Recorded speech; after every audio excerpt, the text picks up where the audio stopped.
حضرت صلی اللہ علیہ وآلہ وسلم پر وحی کا ابتدائی دور اچھے سچے پاکیزہ خوابوں سے شروع ہوا۔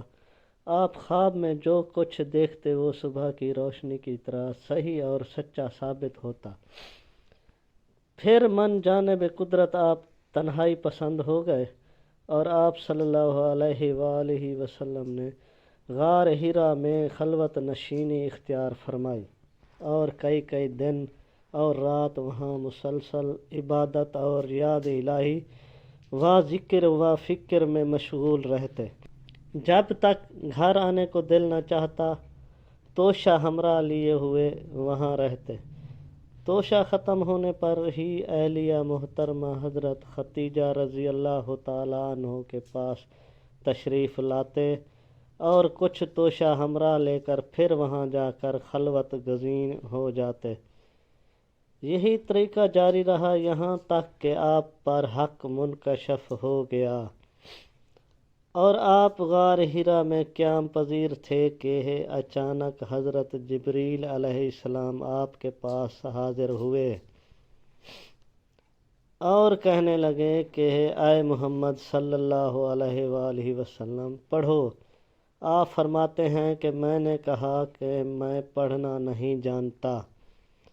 آپ صلی اللہ علیہ وآلہ وسلم فرماتے ہیں کہ فرشتے نے مجھے پکڑ کر اتنی زور سے بھینچا کہ میری طاقت جواب دے گئی۔ پھر مجھے چھوڑ کر کہا کہ پڑھو۔ میں نے پھر وہی جواب دیا کہ میں پڑھا ہوا نہیں ہوں۔ اس فرشتے نے مجھ کو نہایت ہی زور سے بھینچا کہ مجھ کو سخت تکلیف محسوس ہوئی۔ پھر اس نے کہا کہ پڑھ۔ میں نے کہا کہ میں پڑھا ہوا نہیں ہوں۔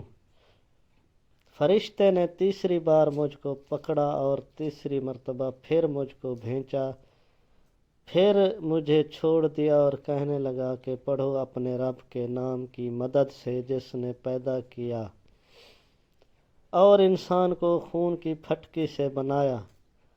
پڑھو اور آپ کا رب بہت ہی مہربانیاں کرنے والا ہے۔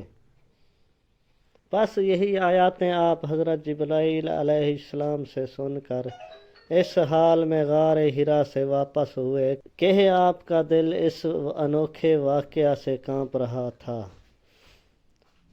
آپ حضرت خدیجہ کے ہاں تشریف لائے اور فرمایا کہ مجھے کمبل اڑھا دو۔ لوگوں نے آپ کو کمبل اڑھا دیا۔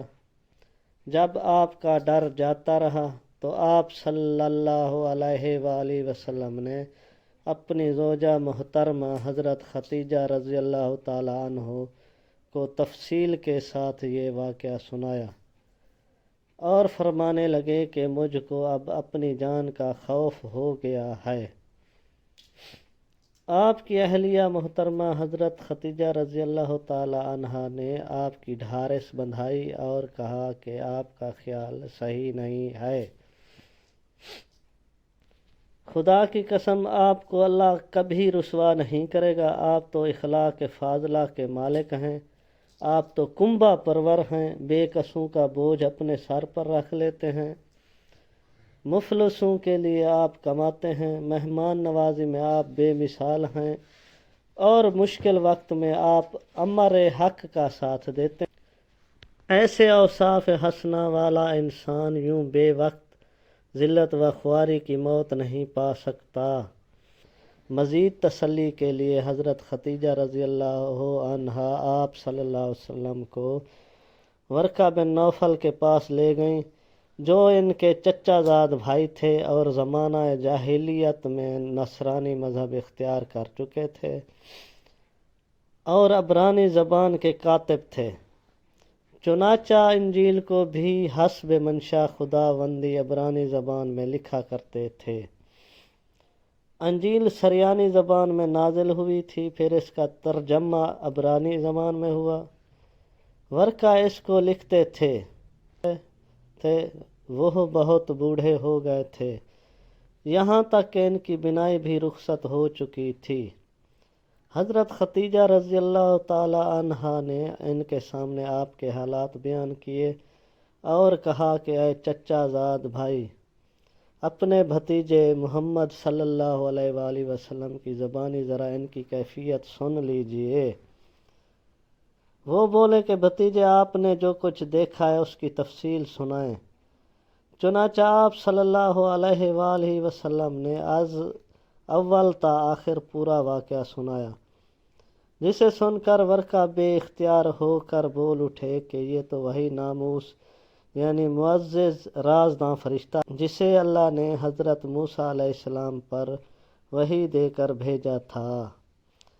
کاش میں آپ کے اس عہد نبوت کے شروع ہونے پر جوان ہوتا، کاش میں آپ کے اس عہد نبوت کے شروع ہونے پر جوان عمر ہوتا، کاش میں اس وقت تک زندہ رہتا جب کہ آپ کی قوم آپ کو اس شہر سے نکال دے گی۔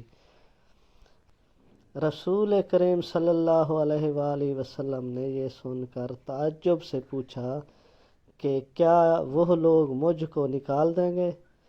یعنی حالانکہ میں تو ان میں امین، صادق و مقبول ہوں۔ ورقہ بولا ہاں یہ سب کچھ سچ ہے، مگر جو شخص بھی آپ کی طرح امر حق لے کر آیا لوگ اس کے دشمن ہی ہو گئے ہیں۔ اگر مجھے آپ کی نبوت کا وہ زمانہ مل جائے تو میں آپ کی پوری مدد کروں گا، مگر ورقہ کچھ دنوں کے بعد انتقال کر گئے۔ پھر کچھ عرصہ تک وحی کی آمد موقوف رہی۔ مزید ویڈیوز دیکھنے کے لیے ہمارے چینل کو لائک اور سبسکرائب ضرور کریں۔